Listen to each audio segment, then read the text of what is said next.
Doctor K Jayaprasad, നോക്കൂ, ഇടതുപക്ഷത്ത് നിന്ന്, അതും CPM-ൽ നിന്ന് അവരുടെ ഏറ്റവും വലിയ നേതാക്കളെന്ന് കരുതപ്പെട്ടവർ, ജനങ്ങളുമായി ഏറെ ബന്ധമുണ്ടായിരുന്നവർ പുറത്തേക്ക് വരികയാണ്.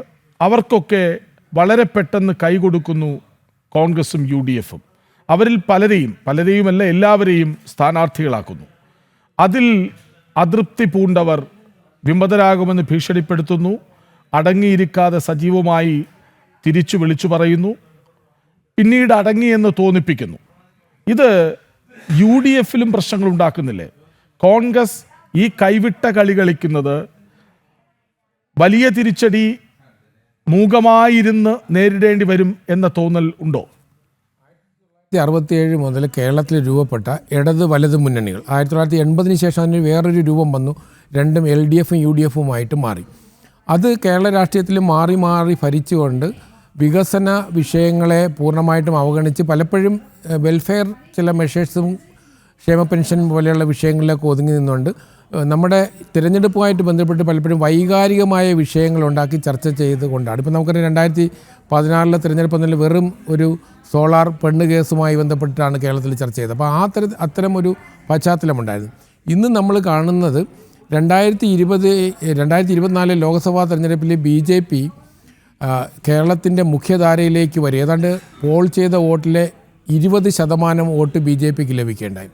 അതുമാത്രമല്ല, നമ്മൾ കാണേണ്ട 2014 ശേഷം ദേശീയ തലത്തിലുണ്ടായ രാഷ്ട്രീയ മാറ്റത്തിൻ്റെ അലകൾ കേരളത്തിലുമുണ്ടായി.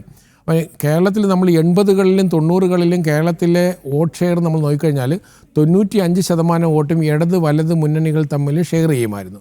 അത് മാറിയിട്ട് 2015 മുതൽ പഞ്ചായത്ത് തിരഞ്ഞെടുപ്പ് മുതൽ നാം നോക്കിക്കഴിയുമ്പോഴും ഈ കഴിഞ്ഞ ലാസ്റ്റിലെ തദ്ദേശ തിരഞ്ഞെടുപ്പിൽ 73% വോട്ടാണ് ഇടത് വലത് മുന്നണികളുടെ വോട്ട് ഷെയർ. അതായത് കേരളത്തിലെ വലിയൊരു ശതമാനം ജനങ്ങൾ മാറി ചിന്തിച്ച് തുടങ്ങി. ഇപ്പം BJPക്ക് ലഭിക്കുന്ന വോട്ട് 15-20% അല്ല യഥാർത്ഥത്തിൽ BJPയുടെ വോട്ട്. BJP സ്ഥാനാർത്ഥികൾ അവരുടെ ഭിന്നബിലിറ്റി പ്രൂവ് ചെയ്താൽ മറ്റൊരു 15-20% ആളുകൾ വോട്ട് ചെയ്യാൻ തയ്യാറാണ്. അതായത് കേരളത്തിലെ BJP സപ്പോർട്ട് ബേസ് നമ്മൾ ഇലക്ഷനിൽ കാണുന്നതിൻ്റെ ഇരട്ടിയായിട്ട് വേണം നമ്മൾ കണക്കാക്കേണ്ടത്. കാരണം ഇപ്പം തിരുവനന്തപുരം ജില്ലയിൽ BJPക്ക് ഉണ്ടായ വളർച്ചയുടെ ഒരു പ്രതീകമാണ്. അതായത് ജയസാധ്യതയുണ്ടെങ്കിൽ കേരളത്തിലെ ജനങ്ങൾ വോട്ട് ചെയ്യാൻ തയ്യാറാണ്. ഇപ്പം കഴിഞ്ഞ ലോക്സഭാ തെരഞ്ഞെടുപ്പിൽ BJPക്ക് 40,000-ന് മുകളിൽ 29 നിയമസഭാ മണ്ഡലങ്ങളിൽ പോൾ ചെയ്യുകയുണ്ടായി. അതിൽ 50,000-ന് മുകളിൽ 50-60 ഇടയിൽ തന്നെ 7 മണ്ഡലങ്ങളിലും 60-ന് മുകളിൽ 4 മണ്ഡലങ്ങളിലുണ്ടായിരുന്നു. അപ്പം കേരളത്തിൻ്റെ രാഷ്ട്രീയ ചിത്രം മാറുകയാണ്. ഞാനിപ്പോൾ ഇതിൽ കാണുന്നത് ഇരു മുന്നണികളും ഒരുപോലെ, അതായത് കോൺഗ്രസ് നയിക്കുന്ന മുന്നണി സംഘടനാപരമായും തകർന്നു.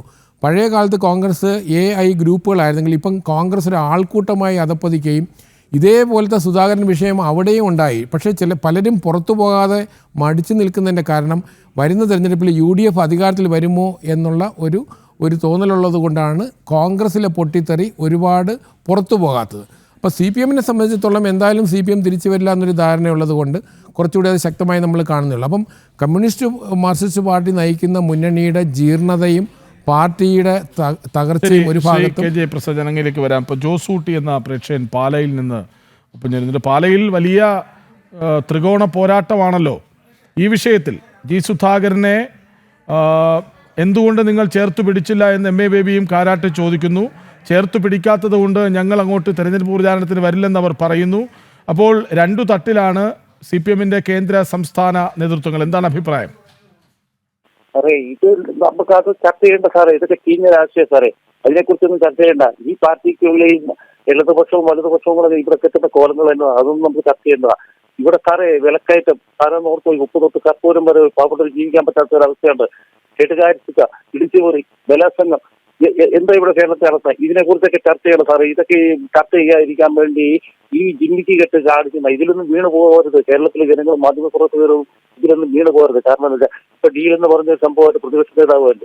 ഇതൊക്കെ ഇവരുടെ ഈ പ്രതിപക്ഷത്തിന്റെ ഒക്കെ കഴിവില്ലായ്മ കൊണ്ട് പറഞ്ഞുകൊണ്ട് വരുന്ന ആളാണ്. 100 സീറ്റ് കിട്ടുമെന്ന് പറഞ്ഞാൽ അവസാനം കിട്ടിയാലെന്ന് മനസ്സിലായപ്പോ ജനസംഖ്യ തിരിച്ചുവിടാൻ വേണ്ടിയാണ്. അവർക്ക് ആരെ കുറ്റം പറയാനൊക്കും, അവർക്ക് ആരെങ്കിലും കുറ്റം പോകുക. PK ശശി എന്ന് പറഞ്ഞ ഒരു ചില സംഘക്കാരെ എടുത്ത് കറ്റത്തി വെച്ചിട്ട് രാഹുൽ മാവൻകുട്ടത്തിനെ ജയിപ്പിച്ച ഒരു പാർട്ടിയല്ല ഈ രാഹുൽ മാധവന്റെ കുറെ ഇരിക്കും. അതിന് കൊടുത്ത ഒരു പാർട്ടി കൂടെ എടുത്തു വെച്ചില്ല. ഇതൊക്കെ ചർച്ച ചെയ്യാതിരിക്കാൻ വേണ്ടി കിട്ടുന്ന കോല സാർ ഇതിലൊന്നും വീണ് പോകരുത്.